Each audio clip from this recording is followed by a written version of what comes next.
สวัสดีครับผมสวัสดีครับพ่อแม่พี่น้อง FC ไทยลาวเมื่อสุคนมื้อนี้ก็มาพบมาพอว่าวต้นอีกแล้วทุกคนบ่าวต้นยังบ่ได้กลับทุกคนบ่าวต้นยังอยู่สปปลาวตอนนี้บ่าวต้นว่าสิกลับมื้อนี้เนาะแต่ว่า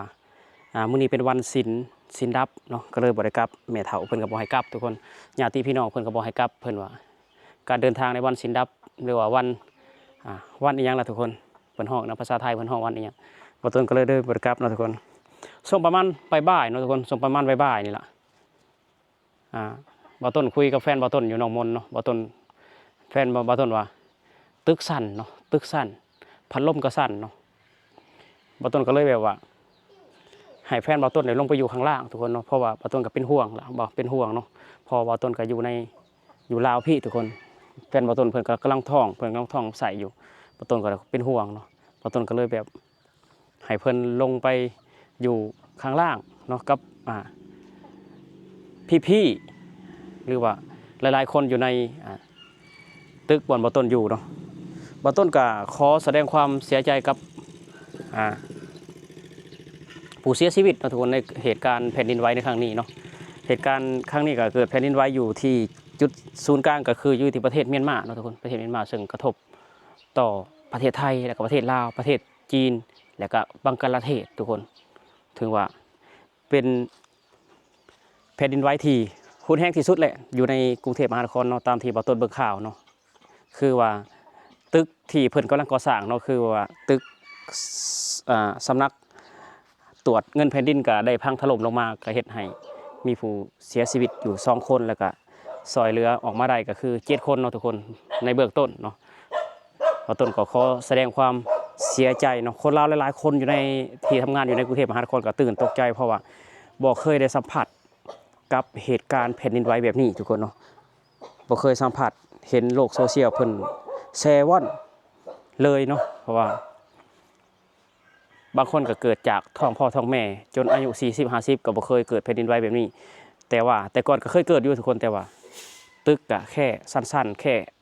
ให้เฮารู้สึกแต่ว่าเหตุการณ์ครั้งนี้เนาะก็ถือว่ารุนแรงพอสมควรทุกคนเนาะบ่ต้นก็ขอให้ทุกคนปลอดภัยขอให้เหตุการณ์ครั้งนี้สงบลง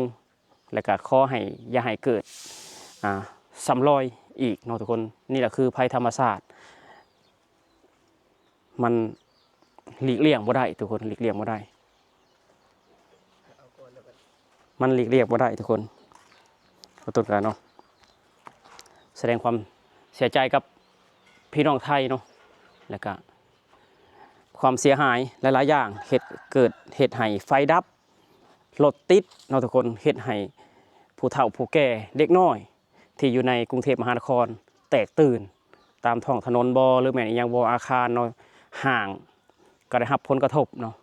คนก็บ่สามารถอยู่ในห้างที่มีอาคารสูงๆได้เฮ็ดให้คนออกมาอยู่ตามถนนออกมาอยู่ตามสนามเนาะทุกคนเนาะโอ้โหสำหรับอยู่ที่สปปลาวแหละแม่นอยู่นครหลวงเวียงจันทน์ก็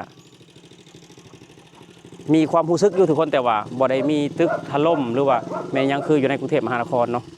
ก็ถือว่าได้รับผลกระทบเช่นกันอยู่ในกรุงเทพอยู่ในกรุงเวียงจันทน์กับทุกคนแต่ว่าบ่ได้มีตึกถล่มคืออยู่เขตจตุจักรเนาะทุกคนคือว่าตึกสำนักงานตรวจเงินแผ่นดินคืออยู่แถวจตุจักรเนาะบ่ต้นก็เคยไปถ่ายคลิปอยู่แต่เพิ่นสร้างยังบ่แล้วถ้าผู้ใดแบบว่าขี่รถผ่านทางด่วนบางซื่ออาจจะเห็นสำนักงานตรวจเงินแผ่นดินเนาะของประเทศไทยฮะเพิ่นสร้างบ่แล้วเป็นอาคาร30ชั้นทุกคนมูลค่าการก่อสร้างก็หลายล้านพอสมควรเนาะบ่ต้นก็อยากขอแสดงความเสียใจเนาะขอแสดงความเสียใจถือว่าบ่ต้นมาอยู่ในประเทศลาวแล้วแต่บ่ต้นก็ยังมีความเป็นห่วงเป็นใยพี่น้องประเทศไทยเนาะแล้วก็มีความเป็นห่วงเป็นใยแรงงานลาวทุกๆคนที่ทำงานอยู่ในประเทศไทยเป็นห่วงทุกๆคนเนาะบ่ว่าแต่อยู่ไทยอยู่หยังก็เป็นห่วงหมดทุกคนแหละทุกคนเนาะแต่ว่าเฮ็ดจังได้เฮาก็หลีกเลี่ยงบ่ได้แต่ว่าเฮาควรระมัดระวังเนาะเพราะว่าภัยธรรมชาติเป็นสิ่งที่เฮาฝีมือมนุษย์บ่ได้สร้างขึ้นมาเองทุกคนเนาะอยู่ภาคเหนือสุโขทัยเชียงรายก็อาจสิมีทวีความรุนแรงกว่านี้นะเพราะว่า 7.7 ริกเตอร์เราทุกคนเนาะถือว่าแรงในประวัติศาสตร์เลยล่ะแรงในประวัติศาสตร์เลยประวัติสนามบินที่ประเทศเมียนมาก็ได้รับผลกระทบทุกคนเฮ็ดให้ กระจกสังกะสีเศษเล็กตกลงมาทุกคนโอ้โหบ่ต้นเห็นแล้วกันเนาะคือว่าเห็นนักข่าวเพิ่นออกข่าวเสียงปากนักข่าวจนสั่นเนาะทุกคนบ่ต้นผู้เบิ่งผู้ฟังนี่ก็ใจสั่นนำทุกคนเพราะว่าเป็นห่วงแล้วก็ตื่นตระหนกตกใจกับเหตุการณ์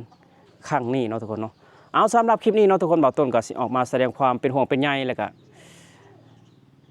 ขอให้พ่อแม่พี่น้องอยู่ในเหตุการณ์หรือว่าอยู่ในเขตกรุงเทพมหานครหรือว่า